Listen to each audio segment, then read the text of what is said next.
नमस्तकांजलिं बाष्पवारी परिपूर्णलोचकं श्री हनुमान जी की आरती।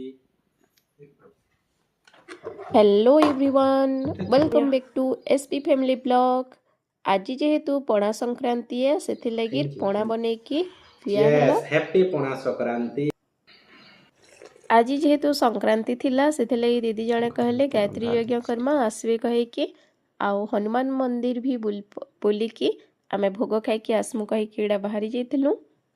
को पणा संक्रांति महाविशुभ संक्रांति हार्दिक हार्दिक शुभेच्छा और शुभकामना। जय श्री राम।